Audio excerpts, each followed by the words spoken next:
Wahai Muhammad, perintahkanlah umatmu untuk berbekam. Hadisnya sahih. Kita zaman sekarang ini seringnya malah justru meragukan gitu kan. Kalau dalam pembahasan Al-Quran dan hadis, maka sains hanya menjelaskan, bukan membuktikan. Sebab apa? Baik, kalau Anda nggak percaya saya tanya, pernah lihat Allah nggak? Nggak pernah. Pernah lihat Rasulullah? Pernah lihat surga? Perlu bukti nggak? Perlu dijelaskan secara ilmiah. Zalikal kitabul la raiba fihi hudal lil muttaqin. Jadi Allah sampaikan dalam Quran bahwa orang-orang yang beriman kepada yang gaib. Jadi 90% urusan dalam agama kita ini gaib semua sebagian besar. Kita nggak pernah lihat, tapi kita beriman. Nggak lihat, tapi kita percaya. Itu dahsyatnya iman. Nah, kalau sudah sampai pada ranah iman seperti itu sekarang, maka iman itu akan menjadi juru bicara kita. Ya, karena banyak orang zaman sekarang dijelaskan luar biasa detail pun kita nggak percaya juga. Banyak sekali case-case yang kalau nanti teman-teman pelajari tentang bekam itu Masya Allah ya. Dahsyatnya luar biasa kerjanya. Nah itu, jadi kalau ditanya apakah bekam itu ada risetnya, ada banyak, udah terlalu banyak. Tapi di sana namanya bukan bekam, tapi blood cutting. Yang randomized control trial juga ada, yang macam-macam lah bentuk-bentuk penelitian di situ yang saya baca itu banyak sekali. Dunia pengobatan Islami, subhanallah teman-teman sekalian, itu ya luar biasa. Ya. Selain beliau SAW mendapatkan perintah sholat, jadi ada perintah lain tanda kutip yang Rasulullah dapatkan juga waktu Mi'raj tadi, yaitu berbekam. Ya. Hadisnya tadi. Kemudian dalam hadis yang lain Nabi menjelaskan bahwa hadis ini ada pada kitab yang terbesar di muka bumi ini setelah kitab Al-Quran, yaitu kitab Bukhari, ya, hadis Bukhari. Yang Nabi katakan, inna afdala ma tadawaitum bihi al-hijama. Kata Nabi SAW, sesungguhnya pengobatan yang paling utama yang kalian kerjakan, afdal, ya, paling baik, adalah berbekam, ya. Itu sabda Nabi SAW. Kata Nabi kita SAW, kesembuhan itu minum madu, syarbatil asal. Yang kedua, syartahtil mihjam, ya, berbekam atau sayatan adalah bekam, dan mencoba menelaah ini bagaimana bekam ini ya dengan teman-teman juga saat ini yang beberapa dokter-dokter juga di Indonesia, alhamdulillah sudah ada dokter bekamnya, bahkan di Indonesia sudah ada S3 seorang dokter yang tesisnya tentang bekam juga sudah ada, alhamdulillah. Jadi kalau kita bicara tentang syariat, kita bicara tentang sesuatu yang hubungan dengan wahyu, maka pasti nggak ada keraguan, pasti tidak ada keraguan di situ, ya.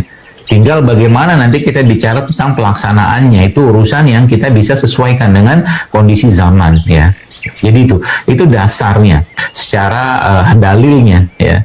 Jadi Nabi pasti tidak akan bicara kecuali wahyu, dan Nabi menyampaikan tentang bekam dalam hadis-hadis yang sahih. Dan yang luar biasa lagi, ternyata Rasulullah SAW menyebutkan dalam berbagai riwayat-riwayat hadis, ya, di mana Nabi menjelaskan titik-titik bekam tadi. Nabi kita SAW menyempurnakan itu semua dengan kaidah-kaidah nabawiyah, dengan kaidah-kaidah nubuah, dengan kaidah-kaidah yang berasal dari petunjuk Allah Azza wa Jalla.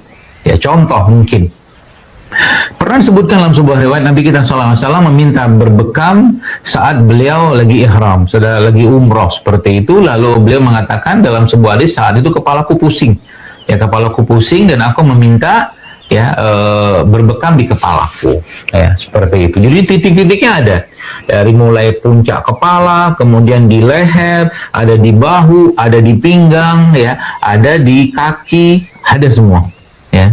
Dan titik-titik ini ternyata subhanallah adalah titik-titik yang memang sudah ada bukan penelitian, tapi memang secara kaidah-kaidah tubuh manusia itu titik-titik simpul kalau kita bilang.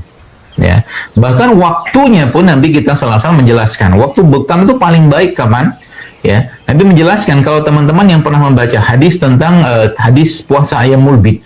Jadi puasa Ayyamul Bid itu kan pada tanggal 13, 14 dan 15. Namun setelahnya Nabi menjelaskan bahwa ternyata berbekam pada tanggal 17 atau 19 atau 21 setiap tanggalan Islam, ya. Itu subhanallah, kata Nabi kita SAW, itu menyembuhkan penyakit.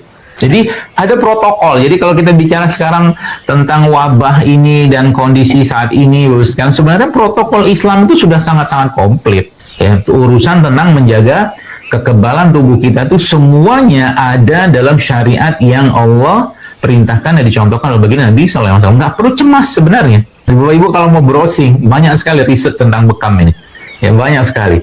Ya, Anda mau imunitas apa? Bahkan subhanallah, salah satu riset bahkan dilakukan oleh teman kita di Indonesia itu menjelaskan bahwa bekam ini, ibu-ibu sekalian, itu bahkan subhanallah, masya Allah, ini kuasa Allah ya, mirip seperti mesin cuci darah, mirip. Ya, tidak bisa disamakan tapi mirip analoginya. Sebenarnya petunjuk dari dalam baginda Nabi SAW itu sudah sangat-sangat jelas, tinggal ikutin saja. Puasa 13, 14, 15 itu orang-orang barat yang sekarang bergerak di naturopati itu sekarang sangat menganjurkan puasa-puasa, bahkan yang tentang proning position, jadi orang sujud itu kan sebenarnya dasar Al-Quran ada. Allah jelaskan apa? Allah katakan ista'inu bisobri wassalah.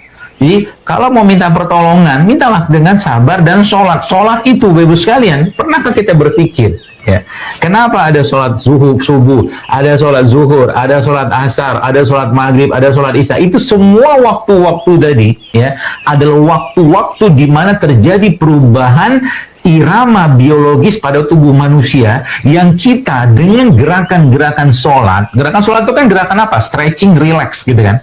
Itulah gerakan-gerakan yang menyeimbangkan. Jadi singkat cerita, kalau saya membahasakan itu, semua syariat dalam agama kita yang mulia ini semuanya menyehatkan, tapi kita tidak melakukannya untuk sehat. Kita melakukannya untuk atau karena ketaatan dan kewajiban kepada Allah Subhanahu wa Ta'ala. Itu dasar umumnya. Nabi menjelaskan bahwa berbekam pada tanggal 17, 19, atau 21 menyembuhkan penyakit, maka tagih pada Allah.